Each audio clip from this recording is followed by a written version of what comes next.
what you could do just while you're walking around as well is I would bring him off the rails a little bit with your outside leg and just come in a step and then straight, and maybe in another step and then straight. And I was doing that sort of thing where I was doing half like an ice cream cone, so off the side and back and then off the side and back, just so he also doesn't use the sides too much. Yeah, so even just round that corner, you could just support him with your outside leg a bit and say, yep, just half a step in. Yeah, and then he doesn't hug the fence too much. He's slightly hugging it with his front legs anyway. And you could do that even just walking on a long rein like you are. And then you could also practice thinking, I'm going to go into trot in a minute, and before you've even picked up the reins, see how much it takes for him to then think, oh, something's happening, and kind of practice thinking, I'm going to pick him up in a little bit. And yeah, so he gets used to you thinking that, but actually still nothing changes. He can still, yeah.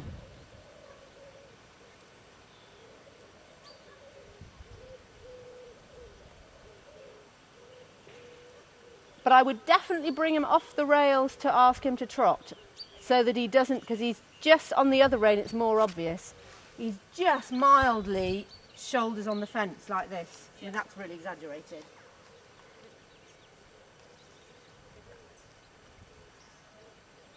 Yeah, and you can walk down, thinning him, but without telling him off. You're just merely changing where you go a little bit.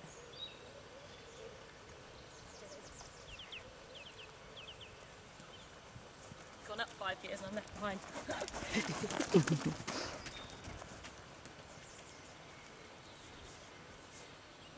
Good boy.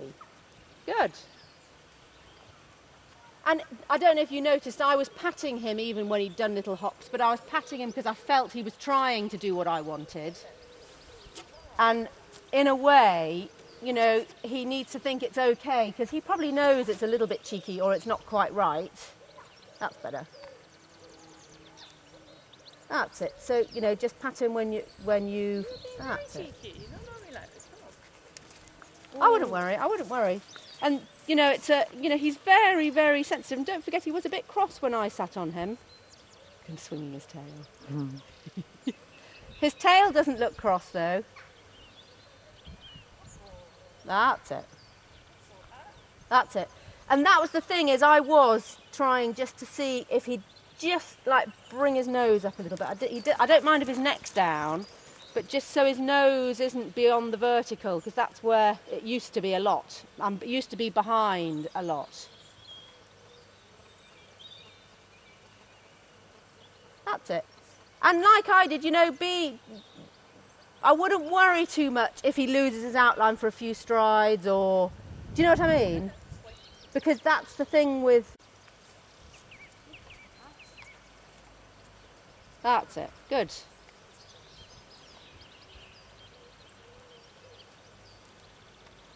And try not to worry that he'd get offended, because I don't think he's offended. I think he's just kind of literally got kind of growing pains a little bit. And then he, you know, he's quite quick to make much of it sometimes. That's it. Oh, oh. And I would maybe, maybe just click at him a little bit so he goes forward there.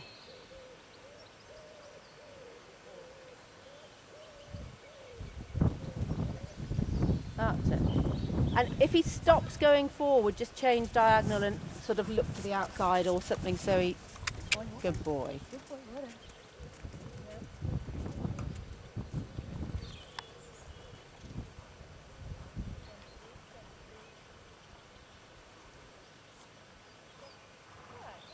That's it. Not too tight with your inside arm though, just, yeah.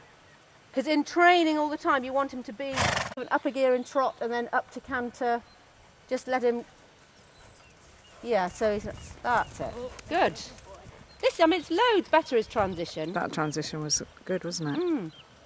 And again, just relax your inside rein, like lengthen your front and just sit there. That's it. And be brave and just relax your arms and see if he'll just take the rein a bit more down. Let his neck go down a bit. Because ultimately, the longer we can get his neck now, the bigger his neck will be in the long term. That's it. We do need to stop at some stage. That's all right, don't worry. Because I thought that and then I thought, oh, I'll just keep cantering then.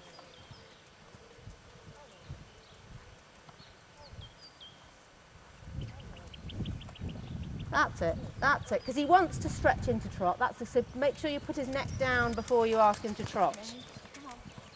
That's it. That's all right, good. And I know it's a bit, the transition, it's a bit, but he's not tense behind. Yeah. And that's the thing, is it's just a stage for him. You just, that's it, just click at him when he's, that's it. And swap diagonal, yeah, good, that's better. Good boy. That's it. Just relax your inside elbow, that's it. That's it. That's it. In fact, relax both your elbows a little bit. Just, yeah, don't worry if his head comes up a bit.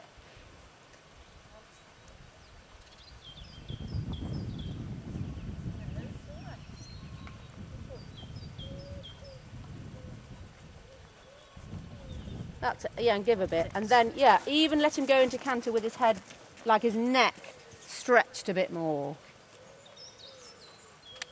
Good boy.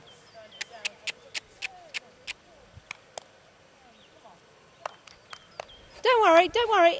It's easier to see than it is to feel a little bit. It's the minute if his neck gets like half a centimetre too short, then he starts, his hind end starts going. Yeah, so just let him have a bit of, because that for him is a reward as well. So let him have a really good stretch.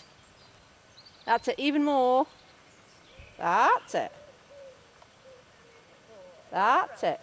And if you're feeling really brave, just go into canter from there. So just think canter. That's it. Very good.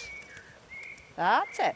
And so use your upper body if you want to slow him down, like do a half halt sort of up through your hat. Whoop. That's all right, that's all right, that's all right. But he does like to canter for a while. I think it's, he's quite, because he's more comfortable than he was. That's it. That's it. Very good. And I know it's a bit, it's a bit floppy, but at least he's not doing that scrunching that he used to do. Good. And I would see now if he'll stretch, I'd go larger, do like a big oval, and just see if he'll really